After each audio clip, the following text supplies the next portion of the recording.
Hello everyone, कैसे हैं आप सभी लोग। आई होप आप सभी लोग चकाचक होंगे और पढ़ाई कर रहे होंगे। आज की इस वीडियो में हम लोग देखने वाले हैं प्रोबेबिलिटी के बारे में, यानी प्रायिकता के बारे में, जिससे एक क्वेश्चन आपसे पूछा जाता है। बहुत ही आसान ये चैप्टर है। ये समझ लो कि हलवा क्वेश्चन है भैया। इससे जो भी आएगा एकदम हलवा रहेगा, बस आप चम्मच लगाओ खा जाओ। इतना ही मैथ में अगर सबसे आसान देखा जाए तो यही है। बस थोड़ी सी आपको नंबर के बारे में नॉलेज होनी चाहिए, बाकी कुछ भी नहीं है, इसमें कुछ भी नहीं है। एक सिंगल फार्मूले पे पूरा चैप्टर टिका हुआ है। जितने भी प्रीवियस ईयर के क्वेश्चंस हैं सब हमने यहाँ पर ले लिए हैं, यानी कि जितने भी क्वेश्चन पूछे गए हैं अब तक वो सब यहाँ पे कलेक्ट हैं।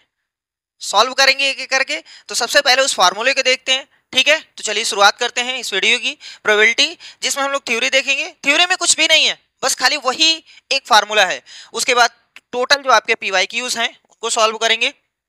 देखो लिखा हुआ है प्रायिकता के सभी पूछे गए प्रश्न, जितने भी पूछे गए हैं सब यहाँ पे कलेक्ट है। चलो शुरुआत करते हैं यहां से। सबसे पहले प्रोबेबिलिटी, प्रायिकता होती क्या है। तो प्रायिकता का मतलब होता है संभावना। किसी चीज के होने की संभावना को हम लोग प्रायिकता बोलते हैं। जैसे मान लो कि अगर दो लोग हैं, दो पहलवान हैं, दोनों आपस में भिड़ गए हैं, तो किसी की जीतने की संभावना या तो ये जीतेगा या तो ये जीतेगा। सही है। दोनों तो जीत नहीं सकते हैं, दोनों हार नहीं सकते हैं। मतलब जितनी संभावना होती है उसी संभावना को हम लोग प्रायिकता में समझते हैं।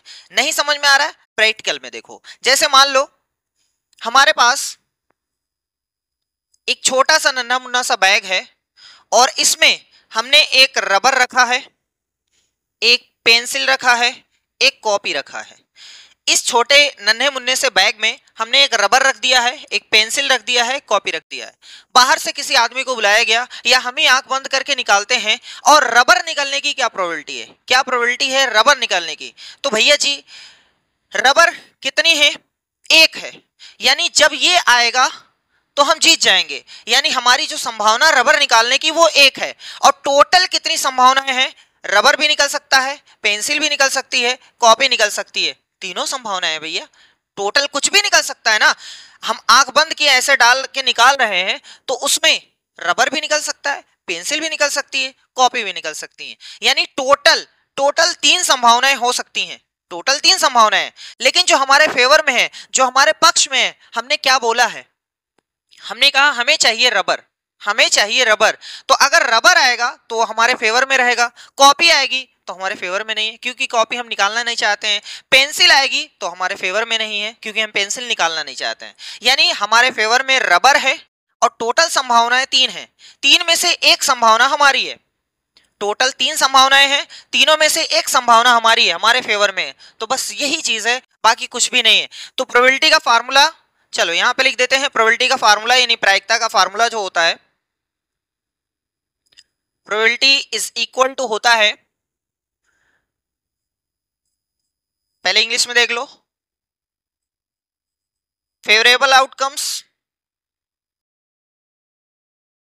हम शॉर्ट फॉर्म में लिखवा दे रहे हैं, नंबर ऑफ फेवरेबल आउटकम्स होता है। जाने दो, उससे कोई फर्क पड़ता नहीं है, इससे भी कोई फर्क नहीं पड़ता, आपको याद हो या ना याद हो। प्रैक्टिकल करेंगे अपने आप समझ में आता जाएगा, ठीक है। और नीचे रहेगा टोटल आउटकम्स।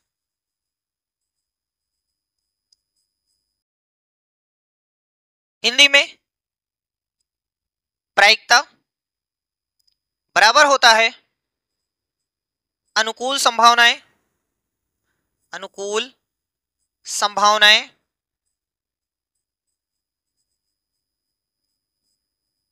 और नीचे कुल संभावनाएं। चलो इस बार ऐसे, अच्छा जाने दो, ऐसे ही लिख देते हैं, कुल संभावनाएं। अब देखो हमने पूछा है कि भैया जी ये बताओ रबर निकालने की क्या प्रायिकता है, रबर निकालने की क्या संभावना है। तो आप प्रोबेबिलिटी P बराबर लिखिएगा। रबर इसमें कितनी है, एक ही रबर है ना, तो जितना अनुकूल है, आपके जो अनुकूल है वो ऊपर, कुल संभावना है, टोटल कितनी संभावना है, एक ये है, एक ये है, एक ये है, तो टोटल कितना हो गया, तीन है ना भैया। तो टोटल कितना हो गया, तीन। ये आपका फाइनल आंसर हो गया। इतना ही आसान क्वेश्चन है, इतना ही आसान क्वेश्चन है, इससे ज्यादा कुछ भी नहीं है। जैसे मान लो नया एग्जांपल, एक हमारे पास सिक्का है, उसको हमने टॉस कराया, उस पर दो संभावनाएं हो सकती हैं, या तो वो हेड शो कर सकता है या तो वो टेल आ सकता है, या तो हेड आएगा या तो टेल आएगा, उसके अलावा कुछ भी नहीं है। अब कुछ लोग कहेंगे कि सर जी सिक्का खड़ा भी हो सकता है। अरे भैया सिक्का खड़ा नहीं होता है, ठीक है, या तो हेड आएगा या तो टेल आएगा। तो हमने जब किसी सिक्के को टॉस कराया तो उस पर टोटल दो ही संभावनाएं हैं, हेड टेल। सही है। अब आप क्या चाह रहे हो, हेड चाह रहे हो, तो हेड आने की प्रोबेबिलिटी क्या होगी, हेड आने की प्रोबेबिलिटी देखो, हेड कितना है इसमें, इसमें कितना हेड है, एक, तो एक ऊपर रख दीजिए। टोटल कितना है, दो, तो काम खत्म। ये हेड की प्रोबेबिलिटी हो गई। सही है। अगर कोई यहीं से आपसे पूछ ले कि टेल की प्रोबेबिलिटी बताओ, टेल की, तो टेल कितना है, एक, और टोटल कितना है, या तो टेल आ सकता है तो हेड आ सकता है ना, तो टोटल कितना है, बस काम खत्म। यानी हेड आने की प्रोबेबिलिटी भी यही है, टेल आने की प्रोबेबिलिटी भी यही है। समझ में आया, कुछ कुछ पल्ले पड़ रहा है, कोई दिक्कत तो नहीं होनी चाहिए। चलो एक आधा और एग्जांपल ले लेते हैं। जैसे मान लो हमारा एक छोटा सा बैग है, इस बैग में हमने दो रेड बॉल डाल दिया है, तीन ब्लैक बॉल डाल दिया है, ठीक है। हम खुद आंख बंद करके या किसी दूसरे को बुला करके कह रहे हैं कि भैया बिना देखे निकालो और रेड बॉल आनी चाहिए। रेड बॉल आने की क्या प्रोबेबिलिटी है, रेड बॉल आने की क्या प्रोबेबिलिटी है, तो बस काम खत्म। देखो रेड, रेड बॉल कितनी है, दो बॉल है, चाहे ये बॉल आ जाए चाहे ये बॉल आ जाए आपके फेवर में रहेगी, आपके पक्ष में रहेगी, क्योंकि दो दो रेड बॉल है, इसका मतलब उसके फेवर में दो बॉल है। तो टोटल, टोटल कितनी है, टोटल कितनी है, तीन दो पांच, ये होता है। बस इतना ही है प्रोबेबिलिटी और कुछ भी नहीं है। चलो नया एग्जांपल ले लेते हैं भैया, जब तक नहीं पल्ले पड़ेगा तब तक समझाया जाएगा, ठीक है। मान लो कि अगर हमारे पास एक, दो, तीन, चार, पांच, छ, सात, आठ, नौ, 10 हमारे पास कुछ कार्ड्स रखे हैं, कार्ड्स रखे हैं। अरे ताश वोश देखे ना, वही समझ लो, अभी ताश वाला भी क्वेश्चन आएगा, पूरा बताएंगे। पहले ये समझ लो कि ताश हमारे पास है, उस पर नंबर लिखे हैं, एक कार्ड पर एक ही नंबर लिखा है, ठीक है, कुछ भी हो सकता है, 1 से लेकर 10 तक के कुछ भी, यानी 10 कार्ड हैं जिसपे 1 2 3 4 5 6 7 8 9 10 लिखे हुए हैं, उसको ऐसे ऐसे फेर दिया गया है। अब बाहर से बुलाया गया कि भैया जी आओ, आप इसमें से निकालो 5 आने की क्या प्रोबेबिलिटी है, 5 आने की प्रोबेबिलिटी, 5 प्रोबेबिलिटी। अच्छा चलो यहाँ छोटा सा 5 लिख देते हैं ताकि आपको पता चले कि हम क्या चाह रहे हैं। 5 आने की क्या प्रोबेबिलिटी है, तो बराबर में लिखो 5 कितना है, इसमें इसमें कितना 5 है, एक ही है ना भैया, कितना 5 है, 5 नहीं है, 5 5 बार 5 नहीं है, एक ही 5 है, इसका मतलब इनके पक्ष में एक है, और टोटल कितने हैं 10, तो खत्म हो गया। सही है, समझ में आया। अगर कोई आपसे पूछे कि प्रोबेबिलिटी आप 3 बता दीजिए, 3 कितने हैं, तो भैया 3 एक ही है, और टोटल कितने हैं 10। अगर कोई आपसे पूछे प्रोबेबिलिटी आप 7 बता दीजिए, तो भैया जी कितने हैं इसमें 7, इसमें कितने हैं 7, एक, और टोटल कितना है 10। हो गया, इतना ही आसान है, इससे ज्यादा कहां कुछ है भैया। चलो इसी क्वेश्चन को थोड़ा सा आगे बढ़ाते हैं। अब इसी क्वेश्चन में अगर पूछ ले कि 2 से कटने वाली संख्याओं की प्रायिकता क्या होगी, 2 से कटने वाली संख्याओं की प्रायिकता क्या होगी, 2 से कटने वाली संख्याओं की प्रायिकता क्या होगी, तो भैया जी कितने लोग हैं जो उसके फेवर में हैं, वो चाह रहा है कि 2 से कटने वाला नंबर आना चाहिए। तो ध्यान से देखिएगा, 2 से कटने वाले नंबर ये भी है, ये भी है, ये भी है, ये है और ये है। इसका मतलब अगर ये आएगा तब भी उसके पक्ष में 2 से कट जाएगा, ये आएगा तब भी उसके पक्ष में 2 से कट जाएगा, ये आएगा तब भी कट जाएगा, उसके पक्ष में है, ये आएगा तब भी कट जाएगा, ये आएगा तब भी कट जाएगा। इसका मतलब ये हुआ कि 5 लोग उसके पक्ष में हैं। कितने लोग हैं, 1 2 3 4 5। इसका मतलब 2 से कटने वालों की जो प्रायिकता होगी, 2 से कटने वाली, है ना, ये सब लिखना नहीं है, बस खाली आपको समझा रहे हैं कि ऐसे होता है, बाकी आप तुरंत देख करके भी आंसर बता सकते हैं। 2 से कटने वाले कितने लोग हैं, 1 2 3 4 5, यानी ऊपर रहेगा 5 और नीचे टोटल कितने हैं भैया, टोटल कुल मिलाकर के कितने, 1 से लेकर 10 तक हैं, यानी कि 10 लोग हैं। समझ में आया? इसको काट दीजिए अगर कट रहा है, अभी तक कट नहीं रहा था इसलिए नहीं काट रहे थे। तो 5 एकम 5, 5 दूनी 10। अच्छा चलो नई कलर से काटते हैं ताकि आपको समझ में आए। एक बार, 2 बार, इसका मतलब फाइनल आंसर हो गया 1/2। सही है? समझ में आ रहा है? चलो मान लो इसी में अगर आपसे पूछ लिया जाए कि अभाज्य संख्याओं की प्रोबेबिलिटी क्या होगी, प्रायिकता क्या होगी। अभाज्य संख्याओं की, अच्छा ये समझ रहे हैं, पी का मतलब प्रोबेबिलिटी, प्रायिकता, ठीक है। अभाज्य संख्याओं की प्रायिकता क्या होगी, तो आप ढूंढ लो इसमें अभाज्य संख्याएं कितनी है। अब देखो अभाज्य संख्याएं कितनी है, देखो एक अभाज्य संख्या ये है, एक ये है, ये है, ये है, बस और कोई नहीं है अभाज्य संख्या, है ना। अरे भैया अभाज्य संख्या उसे कहते हैं जो किसी भी संख्या से ना कटते, है ना, मतलब एक और खुद को छोड़ करके किसी भी संख्या से ना कटे। तो 2 है, 3 है, 5 है, 7 है। इसका मतलब यह हुआ कि हमारे पास टोटल 4 लोग हैं, 1 2 3 4, तो ऊपर रखेंगे 4। और टोटल कितने हैं, टोटल तो नीचे रहता है ना, टोटल कितने हैं 10। तो बस काम खत्म हो गया भैया। 2 दूनी 4, 2 पंजे 10। इसका मतलब फाइनल आंसर हो गया 2/5। सही है, पल्ले पड़ रहा है, कोई दिक्कत तो नहीं होनी चाहिए। अब थोड़ा सा यहां से क्वेश्चन को घुमाते हैं, घुमा करके क्या बताएं। हाँ जैसे मान लो कि एक, अच्छा नया एग्जांपल नए पेज पे लेते हैं। अब थोड़ा आराम से देखिएगा, कुछ भी नहीं है, कुछ भी नहीं है क्वेश्चन में, बस थोड़ा सा एक स्टेप बढ़ाएंगे। जैसे मान लो हमारे पास एक बैग है, इस बैग में हमने 2 रेड, 3 ब्लैक और मान लो कि 5, कैसे डाल दे भैया, चलो ग्रीन। आराम से देखिएगा, अगर कोई बंदा आपसे पूछे कि प्रोबेबिलिटी ऑफ रेड बॉल की बताइए, रेड बॉल की प्रोबेबिलिटी ऑफ रेड बॉल यानी लाल बॉल निकलने की प्रायिकता क्या है, तो लाल कितनी है, 2 है, यानी ऊपर पटक दीजिए। टोटल कितनी इस बैग में है, 2 3 5 5 10, काम खत्म। यहां से 2 एकम 2, 2 पंचे 10, उत्तर आ गया है 1/5। सही है यहां तक। अब ध्यान से सुनिएगा, अगर कोई आपसे कहे कि ये बताओ लाल बॉल निकलने की प्रायिकता नहीं है, उसका आंसर कितना होगा। मतलब हम निकालें तो लाल बॉल ना निकले, लाल बॉल ना निकले, लाल बॉल ना निकलने की प्रायिकता कितनी है। मतलब वो चाह रहा है कि लाल बॉल ना निकले, अगर लाल बॉल निकलेगी तो उसके फेवर में चली जाएगी, रेड बॉल नहीं निकलनी चाहिए। तो इसका मतलब वो रेड बॉल नहीं मांग रहा है, कोई और आ जाएगा तो उसके फेवर में रहेगा, कोई और आ जाएगा तो उसके फेवर में रहेगा। फिर से सुन लो, वो कह रहा है कि लाल बॉल ना आने की प्रायिकता बताओ, लाल बॉल नहीं चाहिए उसको। मतलब अगर रेड बॉल आएगी तो उसके फेवर में नहीं रहेगी, बाकी कोई और आ जाए तो उसके फेवर में। अब पहला तरीका देखो, पहला तरीका कि सर जी आप ऐसा करो, जो वो मांग रहा है या तो डायरेक्ट निकाल दो, या फिर वो कह रहा है कि लाल बॉल नहीं होनी चाहिए ना, लाल बॉल नहीं होनी चाहिए, तो रेड बॉल की प्रायिकता निकाल दो। पहले रेड बॉल की प्रायिकता निकाल दो, जैसे हमने निकाल दिया रेड की इतना। अब वो कह रहा है नहीं आना चाहिए, नहीं आना चाहिए, तो आप हमेशा हमेशा नहीं आने की प्रोबेबिलिटी को रेड डैश लगा के बोलते हैं, ठीक है। वह सब ये लिखने वाले में होता है, लेकिन आप जाने रहो कि नहीं को डैश लिखते हैं।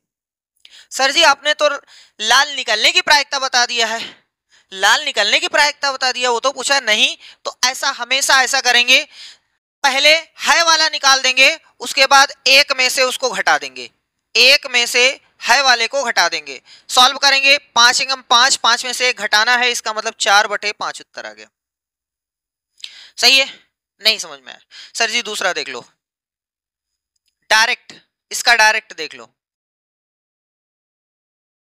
अभी भूल जाओ।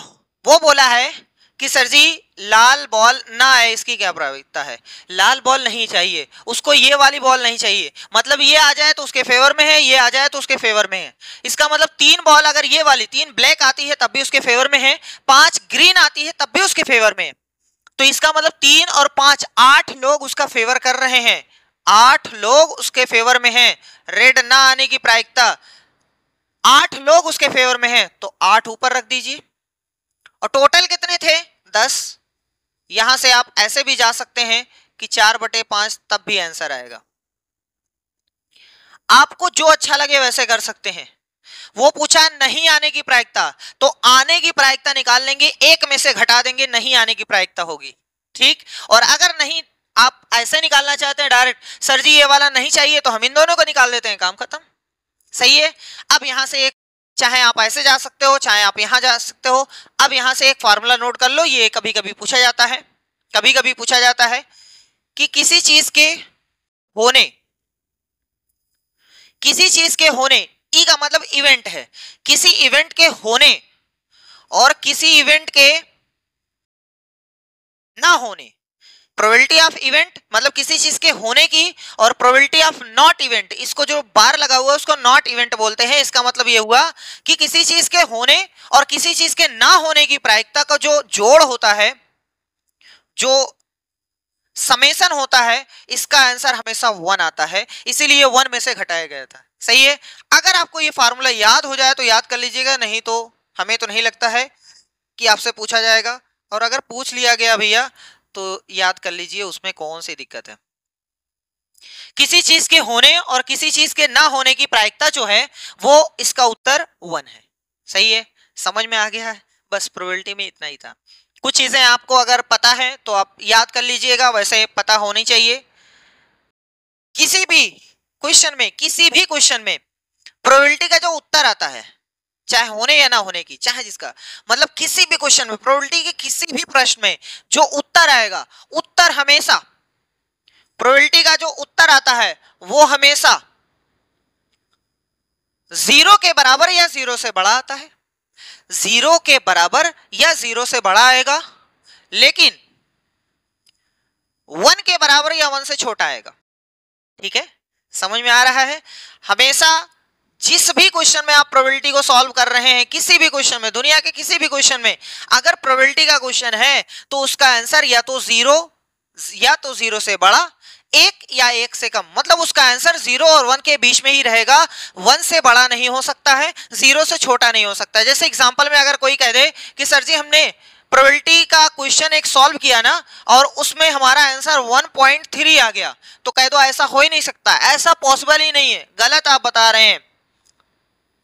आपको क्वेश्चन आता भी नहीं है, क्वेश्चन आता भी नहीं, कैसे सॉल्व करना, उसने बता दिया कि आंसर इतना आ रहा है, तो आंख बंद करके कह दो जाके फिर से चेक करो, आंसर इतना हो ही नहीं सकता, इम्पॉसिबल, आपने आंसर बता दिया है। ठीक है, दुनिया के किसी भी क्वेश्चन में प्रोबेबिलिटी का जो आंसर होता है या तो 0 या तो 0 से बड़ा, 1 या 1 से छोटा, 0 और 1 के बीच में रहेगा। ठीक है, चलो अब कोई अगर कह दे कि सर जी हमने सॉल्व किया एक क्वेश्चन, उसमें आ रहा था 1.00001, ये भी 1 से बड़ा है, कह दो कि नहीं हो सकता है, पॉसिबल ही नहीं है। किसी ने कहा कि हमारे पास एक क्वेश्चन हमने सॉल्व किया, उसका आंसर आ रहा है माइनस में 0.5, कह दो इम्पॉसिबल है, 0 से छोटा हो ही नहीं सकता है, 0 से छोटा नहीं हो सकता है और 1 से बड़ा नहीं हो सकता है। ठीक है, यहां तक समझ में आ गया। अब देखो, जैसे कुछ चीजें ऐसी हैं जिसकी संभावना होगी ही नहीं, जिसकी संभावना होती ही नहीं। जैसे अगर हम कहते हैं कि आज रात में सूरज निकलेगा, हमारे यहां तो नहीं निकलता है, आज रात में सूरज निकलने की क्या प्रोबेबिलिटी है,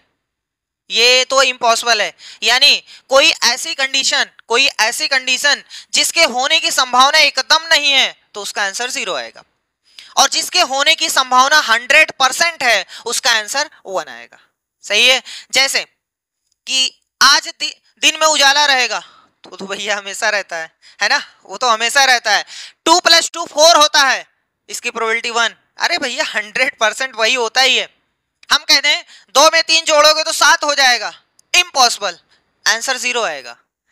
तो ऐसी कंडीशन, ऐसी प्रोबेबिलिटी ऐसी कंडीशन या ऐसी परिस्थिति आपके पास आए जिसमें उसके होने की प्रोबेबिलिटी एकदम कुछ भी नहीं रहे, संभावना कुछ भी ना रहे, 1% भी ना रहे, तो उसका आंसर हमेशा 0 आता है, और जिसके होने की संभावना 100% है उसकी 1 आती है। ठीक है, इतनी थी थ्योरी, बाकी कुछ भी नहीं है। बहुत सारे क्वेश्चंस भी हमने करा दिए हैं। चलो अब आगे बढ़ते हैं, आपके क्वेश्चन से स्टार्ट करते हैं, जिसमें आपके सामने पहला है सीटेट जनवरी 2023 का क्वेश्चन है। बहुत ही सिंपल क्वेश्चन है जो भी पूछे गए थे।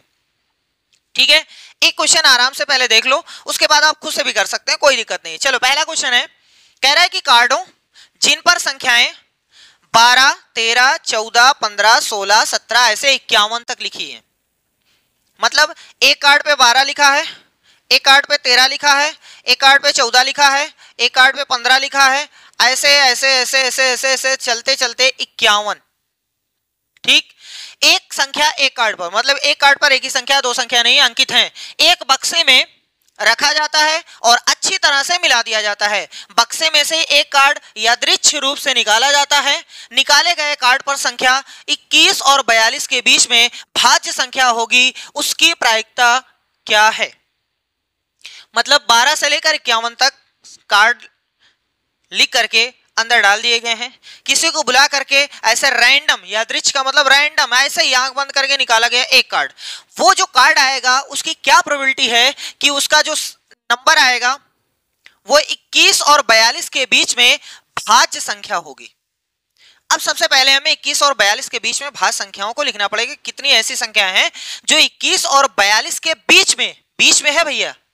ठीक है, ये नहीं बोला 21 से लेकर 42 तक, ये नहीं बोला, बीच का मतलब उन दोनों को छोड़ करके, अब चलो इनके बीच में हम लिखते हैं कितनी भाज्य संख्या है। भाज्य संख्या का मतलब होता है जो एक और खुद से भी तो कटेगी, वो तो दुनिया की हर संख्या कटती है, जो किसी और से भी कट जाए। ठीक है, जैसे 21 और 42 के बीच में पहली संख्या है 22, उसके बाद है 24, 23 किसी से नहीं कटती है, उसके बाद है 25, फिर है 26, 27 भी है, 3 से कट जाएगी, 9 से कट जाएगी, 28, 29 नहीं कटेगी, 28 के बाद 30, 30 के बाद 32, 32 के बाद 33, 33 के बाद 34, 35, 36, 37 नहीं कटेगी, 38, 39 कट जाएगी, 40, 41 नहीं कटेगी। वो बोला है 21 और 42 के बीच में, तो इतनी भाज्य संख्या है, इतनी भाज्य संख्या है जो उसके फेवर में है। तो डायरेक्ट देखो प्रोबेबिलिटी ऊपर जो इसके फेवर में है, कितनी संख्या इसके फेवर में है? 1 2 3 4 5 6 7 8 9, 9 है इधर भैया, हाँ, 10 11 12 13 14 15, यानी 15 लोग इसके फेवर में है, तो 15 ऊपर रहेगा। और टोटल कितनी है? अब थोड़ा सा ध्यान से देखना। एक तरीका यह है कि टोटल हम ऐसे निकाल सकते हैं, सर जी 12 13 14 इसे जोड़ लें, पूरा जोड़ लें, 12 13 14 15 16 17 18 ऐसे पूरा जोड़ लें, है ना। और दूसरा तरीका यह है कि देखो पहले वाले पे लिखा है 12, दूसरे वाले पे लिखा है 51, तो 51 में से 12 घटा दो, 51 में से 12 घटा दो, यहां पर कितना आ जाएगा भैया? 39। लेकिन जितना आए उसमें आपको एक जोड़ना है, नहीं तो गलत हो जाएगा। तो 39 1 40, ठीक है, यानी टोटल कितने कार्ड्स हैं? 40। कुछ लोगों के पल्ले नहीं पड़ा, सर जी ये क्या किया गया? आराम से पहले सुनो। अगर मान लो कि हमारे पास कार्ड हैं, एक पे 2 लिखा है, एक पे 3 लिखा है, एक पे 4 लिखा है, एक पे 5 लिखा है, एक पे 6 लिखा है, एक पे 7 लिखा है, एक पे 8 लिखा है। एक तरीका यह है कि आप सबको जोड़ लो। दूसरा तरीका यह है आप इस पहले वाले को अंतिम में से घटा देंगे, तो 8 में से 2 निकल गया, तो उत्तर 6। 6 संख्या नहीं है, देख लो 1 2 3 4 5 6 7, इसीलिए कहा जाता है कि एक जोड़ दो, तो उत्तर आ गया 7। समझ में आ रहा है? कोई दिक्कत तो नहीं है? तो जितनी भी संख्याएं रहेंगी आपको ऐसे गिनना नहीं है, अंतिम वाले में से पहला वाला घटा दीजिएगा, जितना आएगा एक जोड़ दीजिएगा, कार्डों की संख्या पता चल जाएगी, इसलिए हमने ऐसा कर दिया। ठीक है, चलो अब इसको इरेज कर देते हैं भैया, क्योंकि ये तो काम का नहीं है, ये तो बस समझाने के लिए ऐसे था। देखो चलो आगे बढ़ते हैं। 15/40, 5 से काट देते हैं, 5 3 15, 5 8 40, यानी उत्तर आ गया 3/8। 3/8 कहाँ है? तीसरा वाला ऑप्शन सही है। इतना ही आसान क्वेश्चन है, कुछ भी नहीं है क्वेश्चन में, बहुत ही सिंपल है। ठीक है, यहां पर कुछ लोग सोच रहे होंगे कि सर जी ऐसे भी निकाला जा सकता है या फिर ऐसे भी निकाला जा सकता है कि 21 से 42 के बीच में जितनी भाज्य नहीं अभाज्य संख्याएं हैं, जितनी अभाज्य संख्या है उसको देख लें, उसके बाद घटा देंगे, अपने आप आ जाएगा। लेकिन वो थोड़ा सा टफ पड़ेगा आपके लिए, दिमाग ज्यादा लगाना पड़ेगा। 21 से 42 के बीच में आप लिख लीजिए कितनी भाज्य संख्या है, उसके बाद जोड़ करके ऊपर पटक दीजिएगा। ठीक है, चलो आगे बढ़ते हैं अगले क्वेश्चन पे। जल्दी से इसका आंसर बताइए। फरवरी 2023 का क्वेश्चन है, बहुत ही आसान क्वेश्चन है। देखते हैं क्या लिखा हुआ है। कह रहा है पृथक पृथक कार्डों पर संख्याएं 26 से लेकर 51 तक लिखी हुई हैं। एक कार्ड पर एक संख्या है, उन्हें एक बक्से में रखकर अच्छी प्रकार से मिला दिया जाता है। बक्से में से बिना देखे एक कार्ड निकाला जाता है। इस निकाले गए कार्ड पर लिखी संख्या 2 या 3 का गुणज है। 2 या 3 का गुणज है। देखो क्या लिखा है, 2 या 3 का गुणज है। गुणज का मतलब होता है गुणा करने पर संख्याएं जो प्राप्त होती हैं उसको गुणज। जैसे 2 से कटने वाली जितनी संख्या है वो गुणज है। 2 से 2 कटेगा, 4 कटेगा, 6 कटेगा, 8 कटेगा, 12 कटेगा, ये सब जितनी भी संख्याएं हैं वो 2 से कट जाती हैं। 3 से कटने वाली संख्या 3 का पहाड़ा पढ़ते जाइए। सही है। चलो देखो भैया, 26, 27, 28, 29, 51 तक लिखा हुआ है। 26, 27, 28, 29 ऐसे 51 तक लिखा हुआ है। हमें एक ऐसी संख्या बतानी है जो 2 या 3 से कट जाए। 2 से कटे तब भी हमारे फेवर में है, 3 से कटे तब भी हमारे फेवर में है। 2 या 3 का गुणज है, मतलब 2 से कटे तब भी हमारे फेवर में है, 3 से कटे तब भी हमारे फेवर में है। अब देखो आराम से हम ऐसा करते हैं 2 का गुणज पहले निकाल लेते हैं 26 से 51 के बीच में। 26 और 51 के बीच में देखो 26 भी लिखा हुआ है तो 26 तो कट जाएगा। ये नहीं कहा गया है कि उसके बीच में, ये बोला है कि 2 या 3 से कटने वाली संख्या, तो 26 तो लिखा है तो कट जाएगी ना, तो 26 को नोट करेंगे।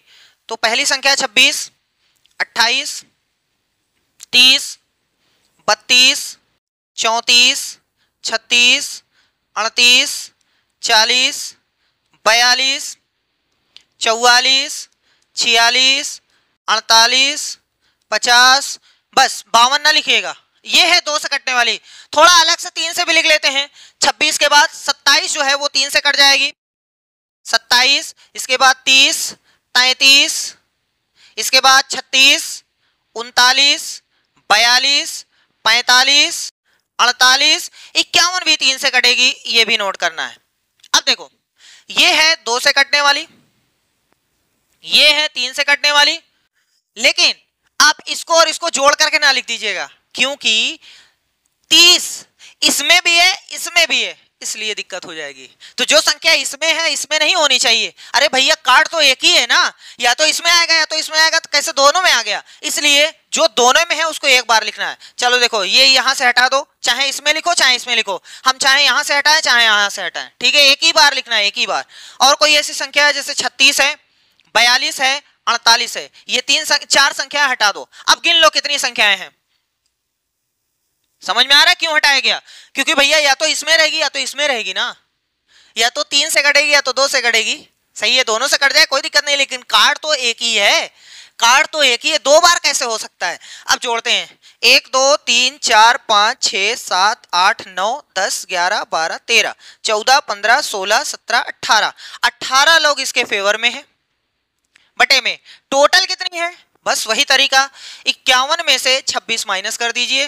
तो 51 में से 26 हम यहाँ माइनस करते हैं, 51 में से 26 माइनस करते हैं, 11 में से 6 गए 5, 25। लेकिन एक जोड़ना जरूरी है, नहीं तो गलत हो जाएगा भैया। तो उत्तर आ गया 26, पटक दीजिए यहाँ पे 26। कट रहा है तो काट दीजिए, 2 से कट रहा है, 2 9 18, यहां से 13, ऊपर 9 नीचे 13, चौथा ऑप्शन सही है।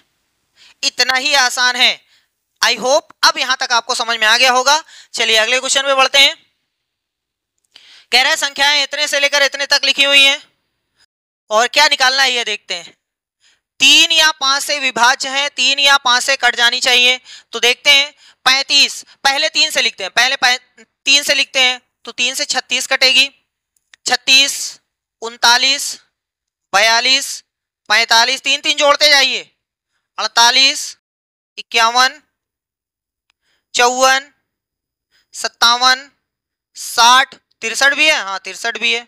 ये 3 से कटने वाली है, 5 से भी होना चाहिए, तो 35, 40, 45, 50, 55, 60।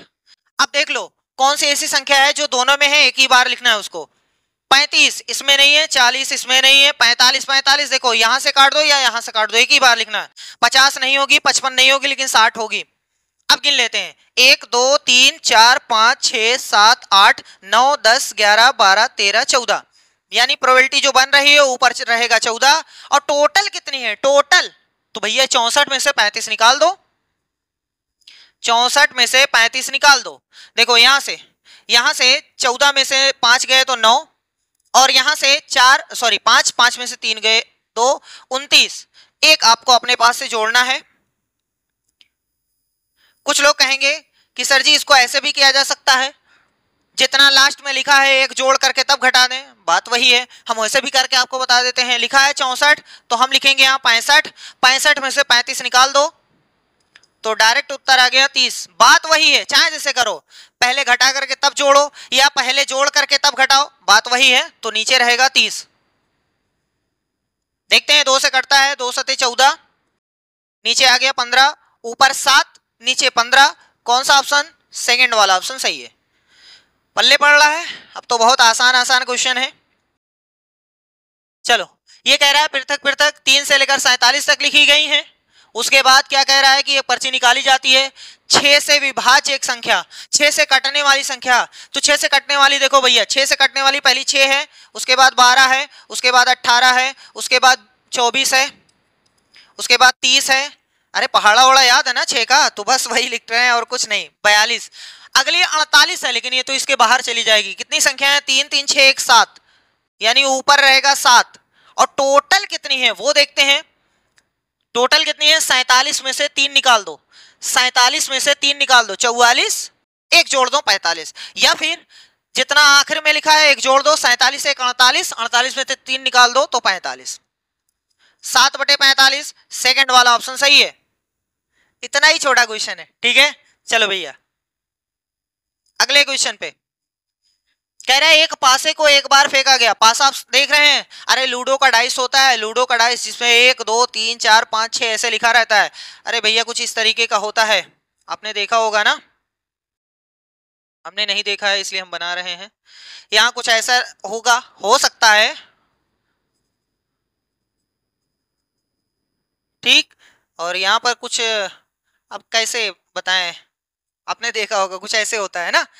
तो इस पे जो लिखे रहते हैं, एक पे 1, एक पे 2 3 4 5 6, बस इतना ही हो सकता है। मतलब या तो 1 आ सकता है, या तो 2 आ सकता है, या तो 3 आ सकता है, या तो 4 आ सकता है, या तो 5 आ सकता है, या तो 6 आ सकता है। इसके अलावा कुछ भी नहीं आ सकता है। 7 इसमें नहीं होता है, 8 इसमें नहीं होता है, मतलब 1 से लेकर 6 तक कुछ भी आ सकता है। क्या कह रहा है? 3 से विभाज्य यानी 3 से कटने वाली संख्याएं प्राप्त करने की प्रायिकता बताओ। 3 से जो कट जाए, तो भैया इसमें 3 से कटने वाली कौन कौन है? ये है और ये है। इसका मतलब 2 लोग इसके फेवर में हैं। कितने लोग? 2 लोग। और टोटल कितने हैं? 6। काम खत्म, काट दो। 2 1 कम 2, 2 3 6, यानी उत्तर आ गया 1/3। कौन सा ऑप्शन सही है? सेकेंड वाला। इतना ही आसान है। लूडो का डाइस फेंको, लूडो के डाइस में या तो 1 आ सकता है, 2 आ सकता है, 3 4 5 6, इससे ज्यादा कुछ भी नहीं आ सकता है। वो पूछा था 3 से कटने वाली संख्या आनी चाहिए, तो 3 आ सकता है, 6, यानी 2 लोग इसके फेवर में है। 3 आएगा तब भी कट जाएगी, 6 आएगा तब भी कट जाएगी। 2 लोग इसके फेवर में है तो 2 हमने ऊपर पटक दिया। टोटल कितने थे? 6 लोग, पटक दिया। क्वेश्चन आगे। मोहित और रोहित प्रत्येक एक एक बार पासा फेंकते हैं। ओहो, अब ये थोड़ा सा बड़ा क्वेश्चन है। देखो, अगर हम एक पासे को एक बार फेंकते हैं, अगर हम एक पासे को एक बार फेंकते हैं, तो या तो 1 आएगा, 2 आएगा, 3 आएगा, 4 आएगा, 5 आएगा, 6 आएगा। लेकिन यहाँ 2 लोग हैं और दोनों लोग एक एक बार पासे को फेंकते हैं। अब थोड़ा आराम से देखिएगा, यही थोड़ा सा हजम करना है। देखो, हो सकता है पहले वाले ने फेंका तो 1 आ गया, और दूसरे वाले ने फेंका तब भी 1 आया। तो एक पॉसिबिलिटी ये बनती है, एक संभावना ये बनती है। ऐसा भी हो सकता है सर जी कि हो सकता है पहले वाले ने फेंका 1 आए, लेकिन दूसरे वाले ने फेंका तो 2 आए। ऐसा हो सकता है। हम जितनी भी पॉसिबिलिटी बनती है सबको नोट करेंगे। लेकिन ये तो बहुत अच्छा तरीका है सर जी। 1 1 लिखे हैं, 1 2 लिखे हैं, तो यहाँ 1 3 लिखेंगे, इसके बाद 1 4 लिखेंगे, इसके बाद 1 5 लिखेंगे। बस इसी तरीके से आगे बढ़ते रहेंगे। कुछ भी नहीं है, फिर आप लोग तो तुरंत पकड़ सकते हैं। इसका मतलब ये हुआ कि हो सकता है पहले वाले ने फेंका तो उसके ऊपर 1 आ गया, दूसरे वाले ने फेंका तो 1 आया, या दूसरे वाले ने फेंका तो 2 आया, या दूसरे वाले ने फेंका 3 आया। कुछ लोग कहेंगे सर जी ऐसा हो सकता है 2 आए, 3 आए, 3 आए, 5 आए, 4 आए, 6 आए। भैया सब हम लिख देंगे, लेकिन सिस्टम से लिखेंगे तो आपको पता भी नहीं चलेगा लिखने में, और आप भी बहुत जल्दी से लिख सकते हैं। तो 1 के साथ सबको लिख दीजिए। हो सकता है पहले वाले ने फेंका तो 2 आए, उसके बाद दूसरे वाले का 1 आ जाए, तो बस ऐसे ही लिखना है। 2 2 2 3 2 4 2 5 2 6। समझ में आ रहा है? मतलब ये है कि पहले वाले ने फेंका तो उसके ऊपर 2 आए और दूसरे वाले ने फेंका तो उसके ऊपर 3 या 4 या 5 या 2 या 1 या 6 कुछ भी आ सकता है। तो जितनी पॉसिबिलिटी बन रही है सब हम को दे रहे हैं। ठीक है भैया, चलो अब थोड़ा सा जल्दी जल्दी 3 1 3 2 3 3 3 4 3 5 3 6। सही है, समझ में आ रहा है? चलो इसके बाद 4 1 रहेगा, इसके बाद 5 1 रहेगा, इसके बाद 6 1 रहेगा। आप लिख सकते हैं, यहाँ पर सब कुछ आप लिख सकते हैं ना भैया। हम छोड़ दे रहे हैं, हम बोल दे रहे हैं 4 1 4 2 4 3 4 4 4 5 4 6 5 1 5 2 5 3 5 4 5 5 5 6 6 1 6 2 6 3 6 4 6 5 6 6। बस अब देखो टोटल कितनी संभावना है, 1 2 3 4 5 6, 6 इसमें 6 इसमें 6 इसमें, यानी 36 पॉसिबिलिटी है टोटल। तो टोटल वाला तो नीचे रहता है, सबको पता है टोटल 36 पॉसिबिलिटी है। अब थोड़ा आराम से देखो, ये कह रहा है कि ऊपर आई संख्याओं का योग या तो 3 होना चाहिए या तो 5 होना चाहिए। योग का मतलब जो दोनों ऊपर संख्याएं आ रही हैं उनको जोड़ने पर या तो 3 आना चाहिए या तो 5 आना चाहिए। जैसे देखो, अगर हम इन दोनों को जोड़ते हैं तो 2 ही आ रहा है, वो कह रहा है या तो 3 या तो 5, लेकिन इन दोनों को जोड़ते हैं तो ये 3 आ गया, इसका मतलब ये हमारे फेवर में है। एक बंदा मिला जो हमारा फेवर करता है, लेकिन ये तो 4 आ रहा है तो गलत, ये 5 आ रहा है तो ये हमारे फेवर में या तो 3 या तो 5। ठीक है, अब यहां से देखो ये 3 है ये भी फेवर में है, ये 5 है ये भी फेवर में है, ये 5 है ये फेवर में है, बाकी ये है 5, बस और कोई भी नहीं है जो इसके फेवर में है। तो 2 लोग यहां हैं, 4 लोग यहां हैं, इसका मतलब 6 लोग इसके फेवर में हैं। तो 6 ऊपर रहेगा, 6 का पहाड़ा 1 बार, 6 का पहाड़ा 6 बार, तो ऊपर है 1 नीचे है 6, तो आपका उत्तर हो गया 1/6। इसका भी सेकंड वाला ऑप्शन सही है। चलिए भैया अब अगले क्वेश्चन पे चलते हैं। क्वेश्चन ये कह रहा है कि अच्छी प्रकार से फेंटी गई 52 ताशों की एक गड्डी में से एक ताश निकाला जाता है, इस ताश का एक इक्का होने की प्रायिकता। ताश की गड्डी में 52 पत्ते होते हैं, 52 में से 4 इक्का होता है, एक हुकुम का इक्का होता है, एक चिड़ी का इक्का होता है, एक ईटे का इक्का होता है, एक पान का इक्का होता है, तो 4 इक्के होते हैं।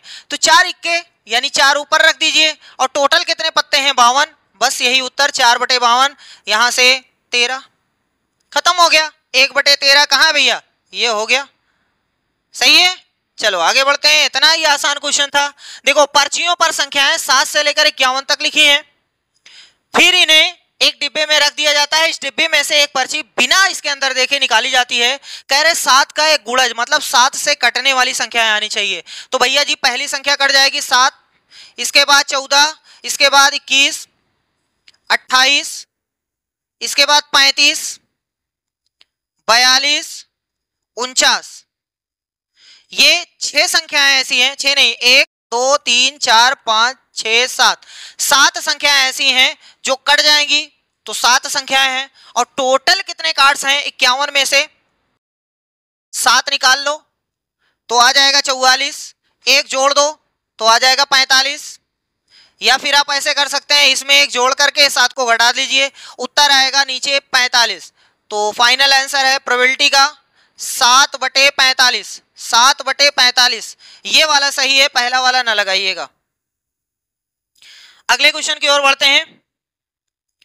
क्वेश्चन ये है 16 से लेकर 55 तक लिखी गई हैं, और कह रहा है कि इस पर्ची पर 19 53 के बीच में अभाज्य संख्याएं लिखना है।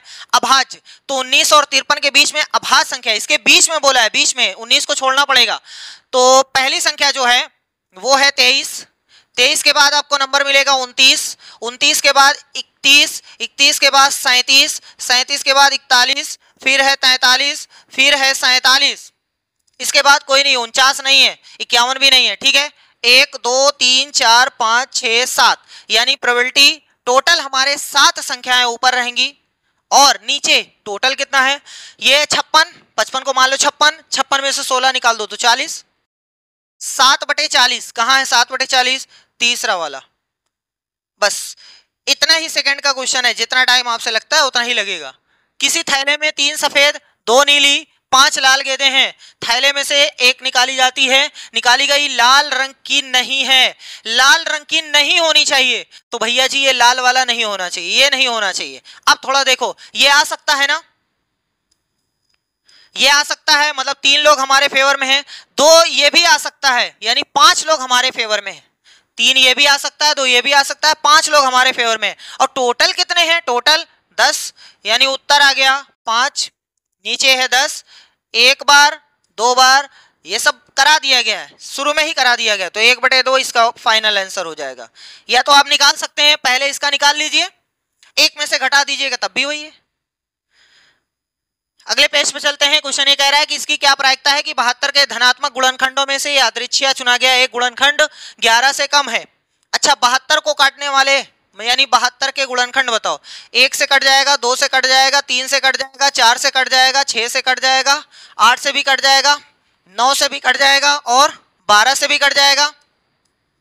इसके बाद छोड़ो, कह रहे 11 से कम बताओ। 11 से कम कितने लोग हैं? 1 2 3 4 5 6 7, 7 लोग 11 से कम है तो 7 लोग हैं। अच्छा, टोटल गुणनखंड ये भी तो लिखना पड़ेगा। तो चलो, अभी 12 से कट रहा है, 12 छक 72 होता है, और किससे कटे भैया? 72 12, इसके बाद 36 से कटेगा क्या? नहीं, इसके बाद 18 से कटेगा, 18 चौका 72, 24 तिया 72, 26 दूना 72, 36 दूना 72 और 72 से कटेगा। इतने लोगों से कट जाएगा। तो अब गिन लो, 7 8 9 10 11 12, 12 गुणनखंड हैं, जिसमें से 11 से कम वाले 7 लोग हैं, तो 7 ऊपर रखो, नीचे 12 रख दो, उत्तर हो गया दूसरा वाला सही है। पहले हमने निकाला कि 72 को कौन कौन सी संख्या है जो काट सकती हैं, तो 1 से लेकर 72 तक जितनी भी थी हमने निकाल लिया। जितनी है टोटल उसको नीचे पटकना है और उसके बाद 11 से कम वाले को ऊपर पटकना है। 7/12 आंसर हो गया। आगे 5 लाल है, 4 हरे हैं, 3 नीले हैं, अतिरिक्त सभी प्रकार के। अच्छा, सर्वसम है, एक थैले में बिना इसमें एक कंचा बाहर निकाला।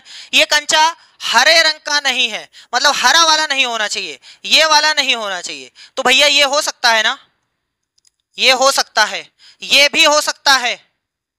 और टोटल कितने? 5 4 9 3 12।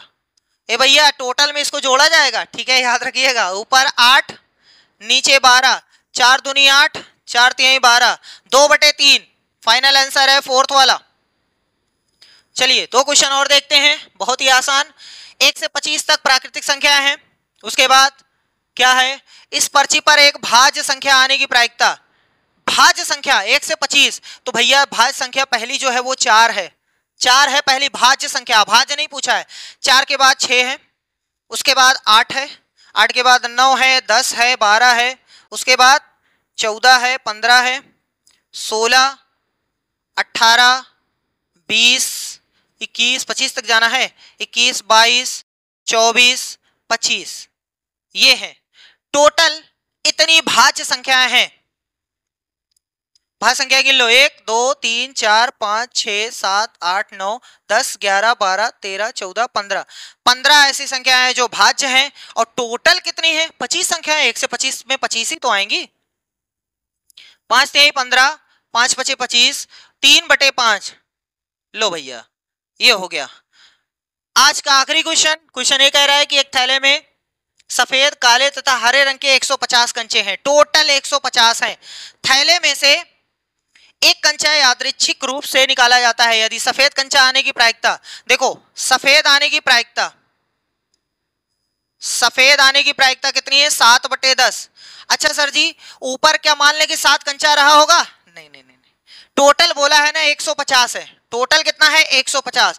तो नीचे वाले को कितने से काटा गया कि 150 था, 10 आया, तो 15 से गुणा कर दो, 150 आ जाएगा। 15 से गुणा कर दो तो ऊपर भी 15 से गुणा कर दो तो 150 आ जाएगा। सही है।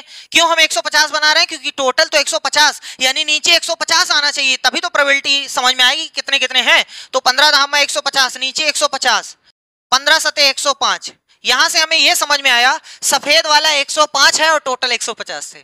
सही है, सफेद 105 है। आगे बढ़ो, किसका पूछा है भैया? हरा वाला पूछा है, हरा वाला। अच्छा ये सफेद का हो गया। थैले में और क्या है? काला कंचा आने की प्रायिकता 3/25 है। काले वाले की प्रायिकता जो है वो 3/25 है। 150 होना चाहिए था नीचे, तो 6 से गुणा कर दो। ऊपर हो गया 18, नीचे हो गया 150। इसका मतलब ये हुआ कि काला वाला कंचा 18 है 150 में से, काला वाला 18 है 150 में से। अब थोड़ा ध्यान से देखो, ये सफेद है 105, काला है 18, अगर हम जोड़ते हैं तो 123 हो गया। 123 काला और सफेद का हुआ, काला और सफेद का हुआ, और टोटल कितने कंचे हैं? 150। 150 में से जो बचा वो हरा है ना, तो 123 घटा देंगे तो आपके पास उत्तर आ जाएगा हरे वाले कंचों की संख्या 27। काम खत्म। कितना हो गया? तो ये पूरा चैप्टर कंप्लीट होता है। मिलते हैं नेक्स्ट वीडियो में, जिसमें हम लोग स्टार्ट करेंगे सांख्यिकी, जिसमें मोड, मीडियन, ये सारी चीजें पढ़ने वाले हैं। आई होप ये आपको समझ में आया होगा। बहुत ही आसान चैप्टर था, आप खुद से 2-3 क्वेश्चन करिएगा, कभी भी नहीं बोलोगे। ठीक है, मिलते हैं नेक्स्ट वीडियो में, तब तक के लिए धन्यवाद।